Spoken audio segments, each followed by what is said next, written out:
اللهم صل على سيدنا شفيعنا مولانا محمد كما تحب وترضى بأن تصلي عليه صلى الله عليه وسلم. نبی اور آل نبی پر ایک مرتبہ آواز بلند درود پاک پڑھیں. اللهم صل على سيدنا شفيعنا مولانا محمد معنى الجد والكرم منبع العلم والعلم والحكم وآله وأصحابه وبارك وسلم.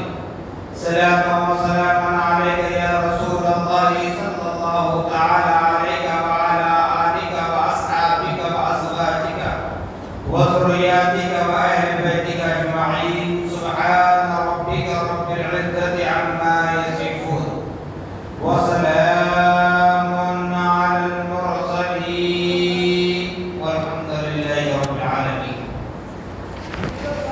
الحمدللہ، تمام تعریفیں اس ذات اقدس کے لیے ہیں جو سارے عالموں کا پروردگار ہے، جس نے ساری کائنات کو پیدا فرمایا، ساری کائنات کو روزی دے رہا ہے، میدان محشر کا مالک و مختار ہے. یقیناً اس خدا رب ذوالجلال کا بڑا ہی شکر احسان عظیم ہے کہ اللہ سبحانہ و تعالی نے ہم اور آپ کو اپنی تمام پیدا کردہ مخلوقات میں انسان بنا کر پیدا فرمایا، اشرف المخلوقات کے درجے سرفراز فرمایا. نبی محتشم محمد الرسول اللہ صلی اللہ تعالی علیہ وسلم کی امت بابرکت میں پیدا ہونے کا اعزاز بخشا، اور اللہ رب العالمین کا بڑا ہی شکر احسان عظیم ہے کہ اللہ جل جلالہ عما نوالہ نے ہم اور آپ کو ہماری اس فنا ہونے والی دنیا کی زندگی میں، مرتی ہوئی زندگی میں اجالا پیدا کرنے کے لیے، تازگی پیدا کرنے کے لیے، ایمان میں پختگی پیدا کرنے کے لیے، عقیدے کے تحفظ کے لیے، اپنے رب کو راضی کرنے کے لیے رسول اکرم محمد الرسول اللہ صلی اللہ تعالی علیہ وسلم کی رضا و خوشنودی حاصل کرنے کے لیے پھر سے ایک مرتبہ رمضان المبارک جیسے عظیم المرتبت مہینے سے ہمیں ملا ہے. صاحبوں، یہ ماہ مقدس بڑا عظیم المرتبت مہینہ ہے. اس ماہ مبارک میں رائی دانے کے برابر عمل صالح اگر کیا جائے، نیک عمل کیا جائے، شرط ہے کہ وہ عمل رائی کے دانے کے برابر ہو، مگر اس میں اخلاص ہو، اللہ اور اس کے رسول کی رضا و خوشنودی شامل ہو، تو یقیناً وہ رائی دانے کے برابر والا عمل کل بروز محشر پہاڑ کے مانند نظر آئے گا. شرط ہے کہ اخلاص. یہ ماہ مبارک اللہ رب العالمین کے قریب کرنے کے لیے ہمارے درمیان جلوہ گر ہوا ہے. اپنی جانب سے کسی کے ساتھ ایسا سلوک، ایسا برتاؤ نہ کریں کہ وہ ناراض ہو جائے، کیونکہ اللہ کی رضا، اللہ کا قرب حاصل کرنے کا مہینہ ہے، رسول اللہ صلی اللہ علیہ وسلم کی شفاعت حاصل کرنے کا موقع ہے. تو اس ماہ مبارک کے متعلق قرآن مقدس میں اللہ رب العالمین فرما رہا ہے: شہر رمضان الذی انزل فیہ القرآن. کہ وہ لوگوں جو ایمان لائے ہو، سن لو کہ رمضان کا وہ مہینہ جس میں قرآن پاک کو نازل کیا گیا، اگرچہ کہ نبی محمد الرسول اللہ صلی اللہ تعالی علیہ وسلم پر 23 سال میں قرآن نازل ہوا. ان 23 ایئرس، 23 سال میں اگرچہ کہ نازل ہوا، لیکن رب کا فرمان ہے کہ اس ماہ مقدس میں اس قرآن کو مکمل کر دیا گیا. شہر رمضان الذی انزل فیہ القرآن ہدی للناس وبینات من الہدی والفرقان۔ قرآن مومنین کے لیے ہدایت ہے، قرآن مومنین کے لیے گائیڈ ہے۔ جس طرح اللہ رب العالمین ہمارا خالق و مالک ہے، جس طرح نبی محمد الرسول اللہ صلی اللہ تعالی علیہ وسلم ہمارے رہنما و رہبر ہے، اسی طرح قرآن ہمارا رہبر ہے۔ قرآن کی تعظیم کریں۔ یہی وجہ ہے کہ اس ماہ سیام میں روزے کے ساتھ ساتھ جو تراویح پڑھنے کا اہتمام کرنے کا موقع ہمیں دیا گیا، جیسے میں نے استقبال رمضان کے موقع پر بھی کہا تھا، یقیناً رمضان میں نماز تراویح کا الگ ثواب ہے، روزے کا الگ ثواب ہے، لیکن اللہ رب العالمین اور نبی محمد الرسول اللہ صلی اللہ تعالی علیہ وسلم کی جانب سے جو خوشخبری سنائی جاتی ہے، جو مژدہ سنایا جاتا ہے کہ روزے دار کا سانس لینا بھی عبادت ہے، روزے دار کا سونا بھی عبادت ہے۔ بار بار اس بات کو دوہرا رہا ہوں، کیوں؟ اس لیے کہ روزے دار کا سونا عبادت، یہ سوچ کر اکثر و بیشتر لوگ دن پورا سونے میں گزار رہے ہیں، سحری کر رہے، سو رہے ہیں، فجر کی نماز چھوٹ رہی ہے، ظہر چھوٹ رہی ہے، عصر چھوٹ رہی ہے، تو پھر فائدہ ہمارے روزے کا کیا ہے؟ ایسا سونا عبادت نہیں ہے، معاف کرنا، روزدار کا سونا عبادت ہے، فضیلت میں بتایا جا رہا، لیکن وہاں حکمت ہے، مصلحت خداوندی ہے۔ وہ کیا ہے کہ رات میں قیام کرنا اور دن میں روزہ رکھنا، رات میں قیام کر کے جو اپنی نیند کو قربان کیے ہو، اس نیند کو پانے کے لیے، اس راحت کو پانے کے لیے دن میں سونا اور نمازوں کے وقت پر نماز ادا کرنا، ایسے روزے دار کا سونا عبادت کہلاتا ہے، نہ کہ فجر غائب، ظہر غائب، عصر غائب، بس سو رہے ہیں، سحری کر لیے، سو گئے، افطار تک، بس لوگ ہیں ایسے۔ تو یہ مرضی ہے اپنی، بتانا میرا کام ہے، مرضی ہے اپنی، عمل کرنا اپنے اختیار میں۔ اور دوسری بات یاد رکھ لیں، نماز تراویح کا معاملہ جو ہے، رمضان المبارک کا چاند دیکھ کر ہمیں تراویح شروع کرنی ہے اور شوال المکرم کا چاند دیکھ کر تراویح کو چھوڑنا ہے۔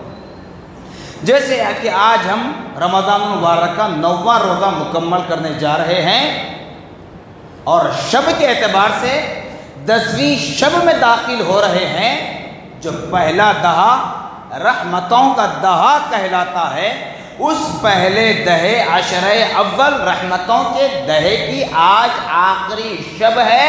جن مساجد میں 3 پارے تلاوت کیے جا رہے تھے رمضان المبارک کے آغاز سے نماز تراویح میں، آج وہاں پر قرآن پاک کا دور مکمل ہوگا، اور جن حضرات نے شروع رمضان سے ہی 10 پارے، 6 پارے، 5 پارے سنتے آئے اور جو 3 پارے سنتے آ رہے ہیں، آج ان کا دور مکمل ہو رہا ہے، تو یاد رکھ لیں کہ آپ کے ذمے سے تراویح ساقط نہیں ہوتی، آپ پر ذمہ داری عائد ہے کہ تراویح پڑھنا ہے، اگرچہ کہ سنت ہے، فرض نہیں ہے تراویح، واجب نہیں ہے تراویح، لیکن سنت ہے۔ آپ بتائیں مجھے کتنی دیر تراویح پڑھتے ہیں؟ 1.25 پارہ اگر پڑھیں گے، مشکل سے 8:30 بجے نماز عشاء ہو تو 10 بجے ہم مسجد کے باہر نظر آتے ہیں، 1.5 گھنٹہ ہم عبادت کرتے ہیں، اور اللہ رب العالمین فرماتا ہے، اے میرے نبی کی امتیو، تم تھوڑی دیر قیام کرو، تراویح پڑھو، رات بھر تراویح پڑھنا، رات بھر عبادت میں گزارنے کے برابر تمہارے نامہ اعمال میں ثواب لکھوا دیتا ہوں، فرشتوں کے ذریعے، کرامن کاتبین کے ذریعے تمہارے نامہ اعمال میں نیکیاں لکھی جاتی ہیں۔ 1 2 گھنٹے 3 گھنٹے آپ تراویح پڑھتے ہیں، دہا پڑھنے والے بھی اگر پڑھیں تو 11 بجے مسجد کے باہر نظر آتے ہیں، جی 11 ساڑھے 11. تو آپ یوں تو روزانہ غیر رمضان کی بات کر رہا ہوں، طنز نہیں کر رہا ہوں، مثال دے کر سمجھا رہا ہوں. اگر کوئی برا مانتے ہیں تو اس میں میرا قصور نہیں ہے. غیر رمضان میں 12 بجے سے پہلے کوئی سوتے؟ بتائیے مجھے. نہیں سوتے. تو پھر رمضان مبارک جیسا عظیم المرتبت مہینہ صرف سو کر گوانے کے لیے، صرف دنیا کی دولت کمانے کے لیے نہیں ہے، بلکہ دین حاصل کرنے کے لیے ہے، ایمان میں پختگی پیدا کرنے کے لیے ہے، عقیدے میں تازگی پیدا کرنے کے لیے ہے، رب العالمین سے ساری زندگی حلال روزی طلب کرنے کا مہینہ ہے. صرف 10 دن تراویح پڑھ لیے، یہ نہ سوچنا کہ میں نے قرآن پڑھ لیا، قرآن ختم کر دیا. نہیں، آپ سوا پارہ بھی اگر نہیں پڑھ سکتے علم ترا پڑھ لیں. جماعت کے ساتھ پڑھنے میں اگر آپ کو دقت ہو رہی ہے، آپ کو یہ آپشن بھی بتا دیتا ہوں کہ آپ اپنے گھر میں جا کر 20 رکعت نماز تراویح پڑھ لیں علم ترا سے. جی علم ترا سے والناس تک 10 سورے ہیں، پہلے 10 رکعت میں پڑھ لیجئے، پھر بعد کے 10 رکعت میں پھر علم ترا سے والناس تک پڑھ لیجئے. ختم. آدھے گھنٹے کے اندر 40 منٹ کے اندر آپ کی تراویح ختم. پھر آپ عبادت جو کرنا ہے کیجیے، کاروبار کیجیے، سب کچھ کیجیے. اب آپ کہیں گے مولانا رمضان ہی ہے کاروبار کا مہینہ. معاف کرنا، کوئی کہے یا نہ کہے، حق گوئی کرنے کے لیے کبھی پیچھے ہٹنے والا نہیں ہوں. رمضان کا مہینہ کمانے کا مہینہ نہیں ہے دنیا کی دولت. رمضان کا مہینہ ہے دین و دنیا نہیں، بلکہ صرف قبر کی زندگی کو روشن بنانے کے لیے دولت دین کمانے کا مہینہ ہے. رمضان کے مہینے کو آج ہم نے صرف فوڈ کا، کھانے پینے کا مہینہ بنا لیا ہے، شاپنگ کا مہینہ بنا لیا ہے. ارے میرے بھائی، آپ ضرورت کے مطابق شاپنگ کرو نا. نہیں، پورا مہینہ بھی شاپنگ ہوتی، پورا سال بھی شاپنگ ہوتی. چلو بھائی، ایسا نہیں کہ رمضان کا 1 مہینہ بازار لگ جاتا، کھانے پینے کی چیزیں مل جاتی، اس کے بعد کوئی کھانے پینے کی چیز نہیں ملتی، کوئی کپڑے کی دکان کھلی نہیں رہتی، تو مان سکتے. پھر بھی ایسی جگہ نہیں ہے. الحمدللہ ہم ایسی جگہ پر ہیں، اللہ تعالیٰ کا خاص فضل و کرم ہم پر اتنا نازل ہو رہا ہے کہ آپ رمضان میں نہیں، غیر رمضان میں 24 گھنٹے ہر چیز آپ کو میسر ہو جاتی ہے، مل جاتی ہے. یہ باتیں میری کڑوی نظر آتی ہیں ضرور، برا لگتا ہے ضرور، لیکن یہاں نہیں معلوم ہوگا. جب میدان محشر برپا ہوگا، اعمال کی گھٹیریاں کھولی جائے گی، فرشتہ پوچھے گا فَبِأَيِّ آلَاءِ رَبِّكُمَا تُكَذِّبَانِ، بتا ہے بندے اب رب کی کن کن نعمتوں کو جھٹلائے گا. تو اس وقت یاد آئیں گی یہ باتیں. آج میری یہ باتیں کڑوی نظر آتی ہیں ضرور، میرے نوجوان بھائی بھی مجھے غصے سے دیکھتے ہیں، لیکن مجھے پرواہ نہیں ہے. میں ہمیشہ ایک ہی بات کہتا ہوں، دنیا کی خواہش نہیں ہے، بس خواہش ہی ہے اللہ اس کا رسول راضی ہو جائے. اللہ اس کا رسول راضی ہو جائے. جب اللہ اس کا رسول کسی کا حامی و مددگار ہو جائے، کوئی دنیا کی طاقت ایسی نہیں کہ اس کو جگہ سے حرکت دے سکے. کیا گوئی اس لیے کر رہا ہوں، دیکھیے پھر سے ان ممالک کا حال دیکھیے، ان مظلوموں کی حالتیں دیکھیے، ان لوگوں کی زندگیوں کو دیکھیے جن کو عبادت کرنے کے لیے سایہ نہیں ہے، روزہ رکھنے کے لیے فاقے ہو رہے ہیں، تباہ و تاراج ہو چکے ہیں ظالموں کے ظلم سے. سحری افطار کا صحیح سے انتظام نہیں ہے. یہ باتیں اس لیے کہتا ہوں تاکہ وہ وقت ہم پر نہ آئے. اگر آ بھی جائے تو اس سے پہلے ہم سدھر جائیں.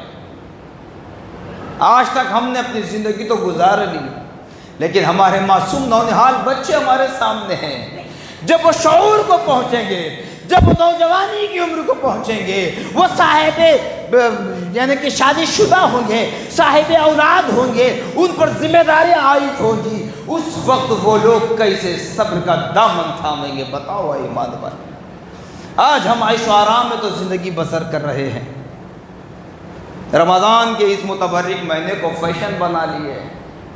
اس لیے کہہ رہا ہوں، اتفاق کی بات ہے کہ جمعہ کا دن ہے، اس لیے کہہ رہا ہوں کہ ہوتا عام طور پر یہ ہے کہ پہلے دہے میں مسجدیں 5 وقت کی نمازوں میں جس طرح بھر کر نکلتی ہیں، دوسرا دہا شروع ہوتے ہی وہی بازار کی رونق بن جاتے ہیں، مساجد ہمارے خالی ہو جاتے ہیں۔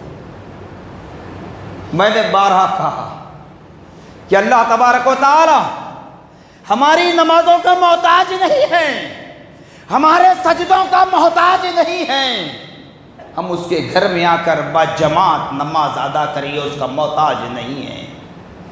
ہم زمین پر اس کے گھر مساجد پر مساجد بناتے جائیں، یہ اس کا بھی محتاج نہیں ہے، وہ بے نیاز ہے، وہ بے نیاز ہے۔ ضرورت ہے ہمیں مسجد میں کیوں جمع ہونا ہے؟ مسجد میں کیوں جمع ہونا ہے؟ سب سے پہلی بات ذہن میں بٹھا لیں، میں نے بارہا کہہ دیا، ہر جگہ کہتا ہوں، جہاں پر بھی دین اسلام کا معاملہ ہو، قرآن کی بات ہو، بغیر نبی محمد الرسول اللہ صلی اللہ علیہ وسلم کے بعد انکمپلیٹ ہو جاتی ہے، مکمل نہیں ہو سکتی۔ کیوں جمع ہوتے ہیں ہم؟ کیوں اجتماعی دعا کرتے ہیں ہم؟ وجہ یہ ہے کہ میرے پیارے آقا محمد الرسول اللہ صلی اللہ علیہ وسلم نے ارشاد فرمایا اپنی نبوت والی زبان سے، میری امت کے 40 لوگ جہاں جمع ہوں گے اس میں ایک اللہ والا ضرور ہوتا ہے۔ اسی لیے ہم بجماعت نماز ادا کرنے کے قائل ہیں، مرد حضرات کو اجتماعی دعا کے قائل ہیں، اور مسجد میں بجماعت نماز ادا کرنا، میرے پیارے آقا صلی اللہ علیہ وسلم ارشاد خداوندی کی وضاحت فرماتے ہوئے ارشاد فرماتے ہیں کہ لوگوں، تم مسجد کے باہر امیر، غریب، بادشاہ، وزیر، فقیر یہ سب کر لینا، لیکن جب رب کے گھر میں آؤ تو سب کو کندھے سے کندھا لگا کر کھڑے ہونا ہے۔ نہ بادشاہ کے بازو، یہ ضروری نہیں ہے کہ وہاں بادشاہ ہی کھڑا ہو جائے، امیر کے بازو امیر ہی کھڑا ہو جائے، فقیر پیچھے چلا جائے، نہیں، اللہ کے گھر میں آؤ تو یہاں سب برابر ہیں، بادشاہ ہو کے فقیر، امیر ہو کے غریب، سب کو ایک ہی صف میں کندھے سے کندھا لگا کر کھڑے ہونا ہے۔ یہ امتیاز بتانا چاہتا اللہ رب العالمین، اسی لیے تم کو اپنے گھر بلا رہا ہے، ورنہ محتاج نہیں ہے۔ اور پیارے آقا صلی اللہ علیہ وسلم ارشاد فرماتے ہیں، کیا فرماتے ہیں کہ جب تم مسجد میں آؤ نماز ادا کرنے کے لیے، نماز سے فارغ ہو، پلٹو اپنے گھروں کی جانب، دکانوں کی جانب، جہاں جانا چاہتے ہو جاؤ، تو آپس میں ایک دوسرے سے میل ملاپ کرو گے، سلام دعا کرو گے، مصافحہ معانقہ کرو گے، تو اس سے ایک دوسرے کی خیریت بھی معلوم ہو جاتی ہے۔ یہ وجہ ہے، تمہاری بھلائی ہے، ضرورت نہیں ہے اللہ اس کے رسول کو، بھلائی تمہاری ہے۔ کون کہہ رہا ہے؟ نبی محمد الرسول اللہ صلی اللہ علیہ وسلم۔ تو بہرحال کہنے کا مقصد یہی ہے، ایمان والو، رمضان المبارک کے 9 روزے آج ہم مکمل کر رہے ہیں۔ پہلا دہا رحمتوں کا شب کے اعتبار سے آج ہمارا ختم ہونے والا ہے۔ نماز تراویح کا اہتمام، رمضان کا چاند، شوال کا چاند نظر آنے تک اہتمام کرنا ہے۔ اور میں نے ہر سال کہتا ہوں، ابھی بھی کہوں گا کہ جیسا کہ رمضان مبارک صرف روزوں کے لیے نہیں، عبادت کے لیے اور ریاضت کے لیے نہیں، بلکہ یہ ماہ سیام وہ ہے جس میں اللہ رب العالمین نے، جیسے 3 رمضان کو بتایا گیا تھا کہ حضرت فاطمہ رضی اللہ تعالیٰ عنہ خاتون جنت کا یوم وصال تھا، اور کل 10 رمضان المبارک ہے، المومنین حضرت سیدتنا خدیجۃ الکبریٰ رضی اللہ تعالیٰ عنہ۔ یہ کون ہے؟ نبی پاک محمد الرسول اللہ صلی اللہ علیہ وسلم کی وہ پہلی زوجہ مطہرہ ہیں جنہوں نے دین اسلام کی تبلیغ میں پیارے آقا محمد الرسول اللہ صلی اللہ تعالیٰ علیہ وسلم کے شانہ بشانہ کھڑی رہ کر آپ کی ہمت افزائی کی تھی، مال کے ذریعے آپ کی مدد فرمائی تھی۔ یہ وہ ام المومنین ہیں، یہ وہ ام المومنین ہیں جن کے بطن سے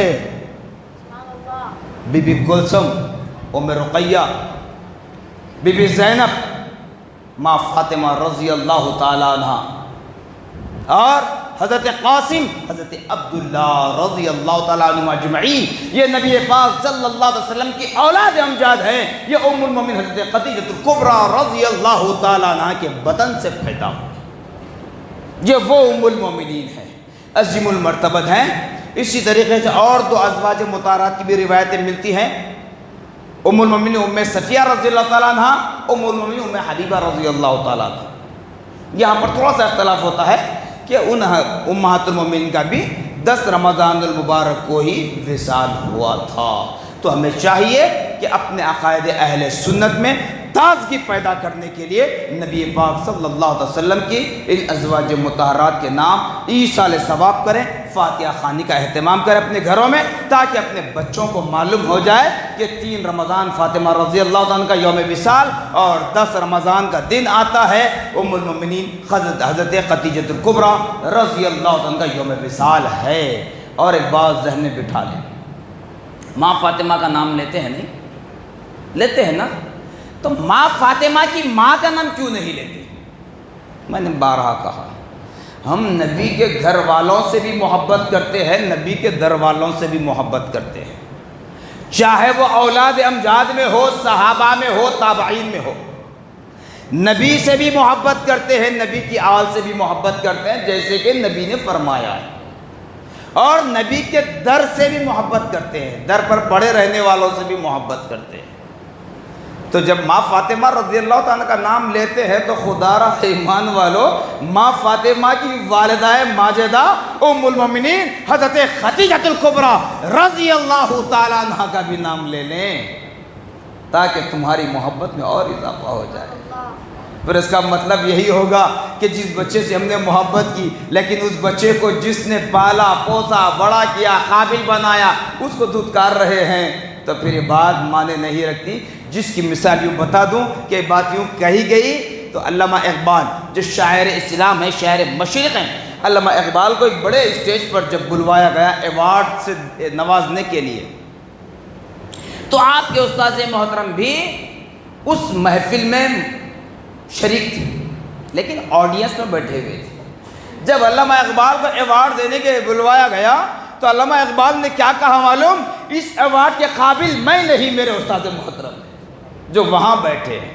تو ماں فاطمہ کا نام لیتے ہیں خاتون جنت کہہ کر، لینا ضروری ہے، لیکن ماں فاطمہ کے ساتھ آپ کی والدہ ماجدہ ام المومنین حضرت سیدتنا خدیجہ الکبریٰ رضی اللہ تعالیٰ عنہ کا بھی نام لیں، جو پیارے آقا صلی اللہ علیہ وسلم کی پہلی زوجہ مطہرہ ہے، جنہوں نے دین اسلام کے لیے اپنے تن من دن زن سب کچھ قربان کیا۔ اور آخری بات ایک بتا دوں، روزہ دار کے لیے ضروری نہیں ہے کہ وضو کے وقت غرارہ کرنا، وضو کے وقت کلی کرنا، غرارہ کرنا فرض نہیں ہے، سنت عمل ہے۔ غرارہ کلی، غرارہ تو کرنا نہیں ہے، کلی بھی اس طرح کریں کہ پانی زبان کے اندر نہ پہنچے، یعنی کہ زبان جو چھوٹی زبان ہوتی ہے حلق میں، وہاں تک پانی نہ جائے۔ اگر وہاں تک پانی کا تر ذرا بھی ایک ڈراپ ایک قطرہ بھی اگر چلا جائے گا تو آپ کا روزہ خراب ہو جائے گا، بات ذہن میں بٹھا لیں۔ اور بعض حضرات کیا کرتے ہیں، حلق سغرا کلیہ کرتے بیٹھ رہے، روزہ مکروہ ہوتا میرے بھائی، اس کے بعد آپ کی مرضی۔ اور یہاں تک بتایا گیا کہ ناک صاف کرنا ہے تو پانی لے کر ناک کو صرف ناک کے حصے سے ٹچ کریں، ناک میں ڈال کر لگڑیں نہیں، کیونکہ یہ حصہ ایسا ہے اس کے ذریعے پانی حلق تک پہنچنے کا امکان ہوتا ہے، جس کی وجہ سے روزہ آپ کا خراب ہوتا ہے۔ احتیاط کر لیں، بہتر ہوگا۔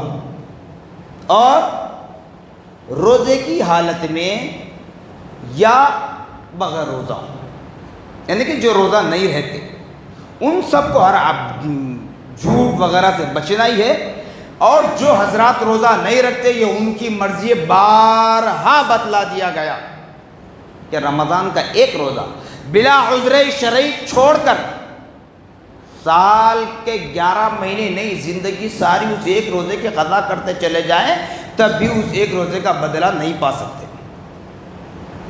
آٹو چلا رہے ہیں، ترکاری بیچ رہے ہیں، کاروبار کر رہے ہیں، بول رہے روزہ ہے تو تکلیف ہوتی ہے، ہم کام نہیں کر سکتے. پھر وہی سوال مجھے کرنا پڑتا ہے، بتاؤ کیا گٹکا کھانے سے صحت آتی ہے؟ کوئی ڈاکٹر بتا سکتا، بول سکتا؟ بہانہ بنا رہے ہیں، بیماری کا بہانہ بنا رہے ہیں، کام کا، سینے میں درد ہے، ہارٹ پیشنٹ ہے، گٹکا کھا رہے ہیں، سگریٹ پی رہے ہیں. گٹکا کھائیے، سگریٹ پیجیے، جو کرنا ہے کیجیے، آپ کا پیسہ ہے، آپ کا اختیار ہے، آپ کی خبر کا جواب آپ کو دینا ہے، مجھ کو نہیں. لیکن رمضان کے روزے کی اہمیت کو بتانا مقصد ہے. گٹکا کھانے سے صحت آتی، سگریٹ پینے سے صحت آتی، پھر کیوں روزہ چھوڑے میرے بھائی؟ یہ تو طے ہے نا، مرنا تو ضرور ہے نا، ہر انسان کو مرنا ہے نا. بس وہی رہیں گے جن کو اللہ باقی رکھے گا. کب تک رہیں گے؟ قیامت کا سور پھونکا جائے گا تب تک، جن کو رکھنا چاہے اللہ تعالیٰ. ورنہ مرنا ضرور ہے، یقینی ہے. تو حالت روزہ میں مرو، حالت روزہ میں مرو تاکہ کم سے کم گناہوں کا کفارہ ہو جائے. حالت روزہ میں مرو تاکہ جہنم کی آگ سے حفاظت ہو جائے. مرنا ضرور ہے. یہ گٹکے کھا کر، سگریٹیں پی کر اس طرح تباہ ہو کر مت مرو میرے بھائی. رمضان کا مہینہ روزہ رکھ کر آپ کو اللہ کا قرب دلانے کے لیے آیا ہے. اگر ہم چاہتے ہیں کہ نہیں، ہمارا سردار شیطان 11 مہینے ہمارے ساتھ تھا، آج قید ہوئے تو کیا ہے، ہم اس کی نیابت کرتے رہیں گے، تو یہ اپنی اپنی مرضی ہے میرے بھائی، اپنی اپنی مرضی ہے. برا لگتا ہے، میری باتیں بری لگتی ہیں، ہر کسی کو کڑوی لگتی ہیں، مجھے کوئی پرواہ نہیں ہے. کوئی کہیں گے یہ مصعب کیکو بولتے، یہ مصعب کیکو بولتے، اس لیے بولتے کہ آپ کو سدھارنا چاہ رہے ہیں. بگڑنا ہے تو آپ کی مرضی ہے. اللہ خیر کا معاملہ کرے، اللہ ہر کسی کو ہدایت دے، نیک توفیق دے.